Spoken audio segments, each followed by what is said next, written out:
جو آیت کریمہ میں پڑھ چکا ہوں، خالق کائنات اس میں ارشاد فرماتا ہے النبی اولا بالمؤمنین من انفسہم، کہ نبی جناب رسول اللہ صلی اللہ تعالی علیہ وبارک وسلم کی ذات گرامی ایمان والوں کی جانوں سے بھی قریب ہے۔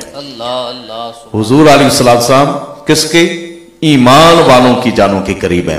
وَأَزْوَاجُهُ أُمَّهَاتُهُمْ، اب حضور علیہ السلام کی جو زوجائیں ہیں، حضور کی جو گھر والیاں ہیں، حضور کی جو بیویاں ہیں، رب کا قرآن کہتا ہے وہ ایمان والوں کی مائیں ہیں۔ کیا کہنے تو حضور علیہ السلام کی جتنی بھی ازواج مطہرات ہیں وہ ساری کی ساری ایمان والوں کی مائیں ہیں، اور خالق کائنات نے قرآن مجید فرقان حمید کے اندر اس کو بیان کیا ہے۔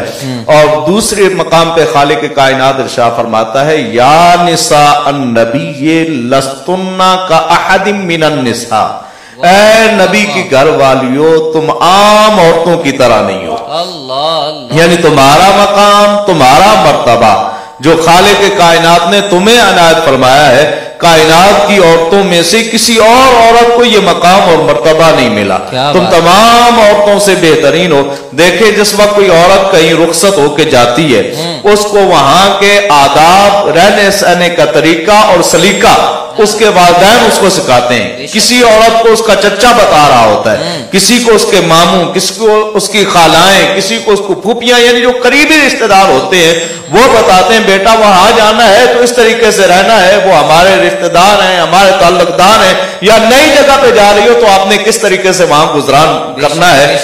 ازواج مطہرات وہ عظیم ہستیاں ہیں جنہیں رسول اللہ صلی اللہ تعالی علیہ وبارک وسلم کے در دولت پہ آنے کا شرف حاصل ہوتا ہے، اور وہاں رہنے کا سلیقہ کوئی اور نہیں، خود پروردگار سکھاتا ہے۔ اور اللہ تعالی ارشاد فرماتا ہے وَقَرْنَا فِي بُيُوتِكُنَّ، نبی کی گھر والیاں ہو تو پھر گھر ہی میں رہنا۔ وَقَرْنَا فِي بُيُوتِكُنَّ وَلَا تَبَرَّجْنَا تَبَرُّجَ الْجَاهِلِيَّةِ الْأُولَى، جس طریقے سے زمانہ جاہلیت میں بے پردگی ہوتی تھی اس طریقے سے تم نے بے پردگی نہیں کرنی۔ وَأَقِمْنَا الصَّلَاةَ، نبی کے گھر میں رہنے والیوں، نبی کی بیویوں نماز پڑھتے رہنا۔ وَآتِينَا الزَّكَاةَ، زکات دیتے رہنا۔ وَأَطِيعْنَا اللَّهَ وَرَسُولَهُ، رب کی بھی اطاعت کرتے رہنا۔ جس محبوب کے گھر میں جا رہی ہو اس محبوب کونین کی بھی اطاعت کرتے رہنا۔ تو یہ نبی پاک صلی اللہ تعالی علیہ وبارک وسلم کی وہ عظیم ازواج مطہرات ہیں جو عام عورتوں کی بھی طرح نہیں ہیں، اور جتنے بھی اہل ایمان ہیں تمام اہل ایمان کی مائیں ہیں۔ اللہ اللہ اللہ، سبحان اللہ، کیا کہنے حضرت، کیا کہنے، ماشاءاللہ۔